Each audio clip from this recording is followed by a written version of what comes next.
Assalamualaikum warahmatullahi wabarakatuh. Oke teman-teman, kembali lagi bersama saya Januar Safari di video saya yang terbaru. Kita langsung saja ya. Ini garapan yang tidak lazim. Ini barang sebenarnya saya nggak nerima, karena ini yang punya teman saya. Dia telepon saya tanya barangnya apa. Pokoknya ada deh, karena dia tahu kalau barangnya sudah ada di hadapan saya, nggak mungkin saya nolak.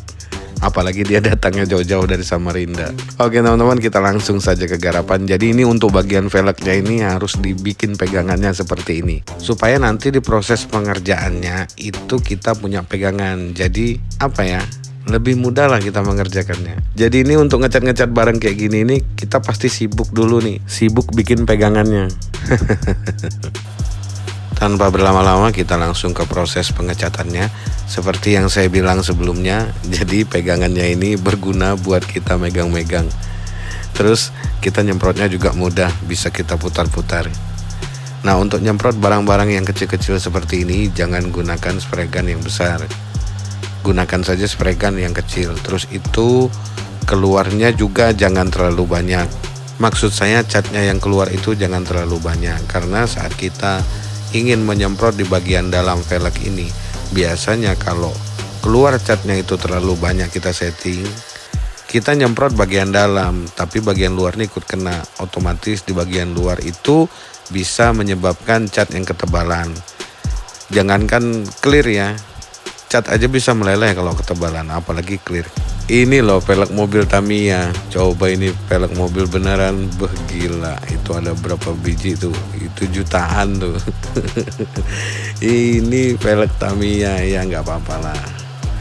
Sedikit-sedikit kan nyenangin teman juga kan. Ya boleh-boleh lah. Jadi teman-teman, benda ini tidak perlu diepoksi. Jadi cukup diamplas saja dengan amplas grade 1000, langsung naik ke pengecatan. Karena kenapa, barang-barang seperti Tamiya ini dulu pernah saya kasih plastik primer, rencananya mau diepoksi, ternyata kena PP primer, barangnya hancur.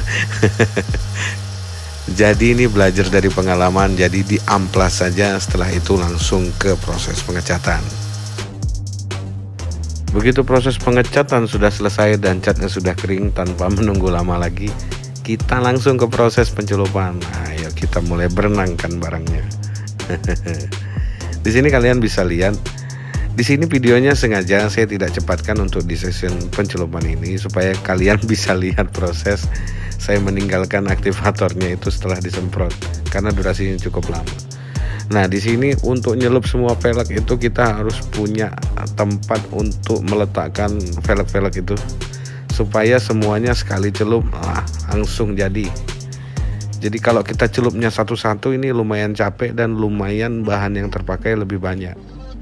Tapi kalau dia sekali jatuh seperti ini, maka bahan yang digunakan tidak terlalu banyak.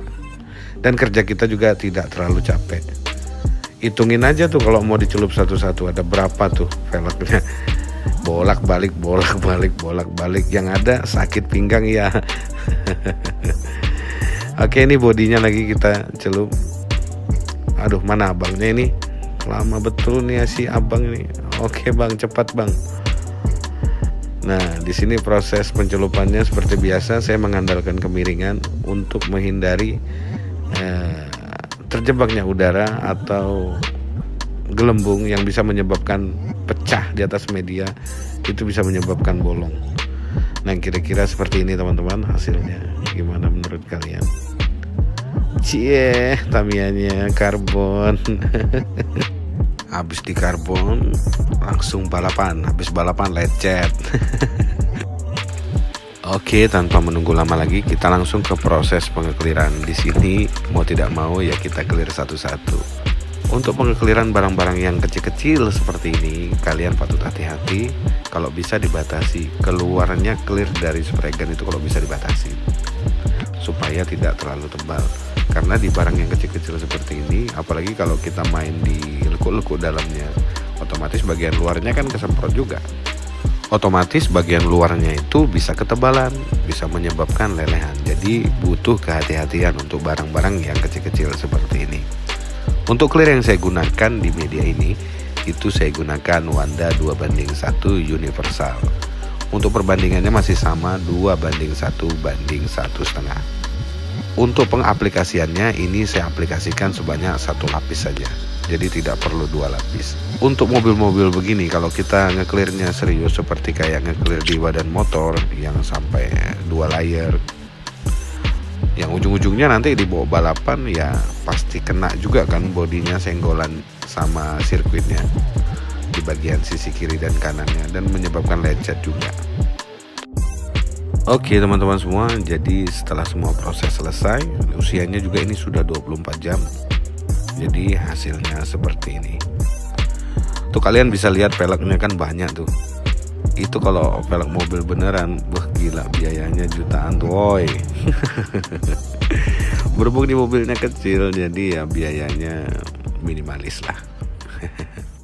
Jadi di sini walaupun clearnya itu cuma 1 lapis saja, ya wet looknya juga lumayan, lumayan tidak mengecewakan. Oke teman-teman, video saya cukup sampai di sini dulu. Sampai jumpa di video saya yang selanjutnya. Oke, sampai jumpa. Assalamualaikum warahmatullahi wabarakatuh.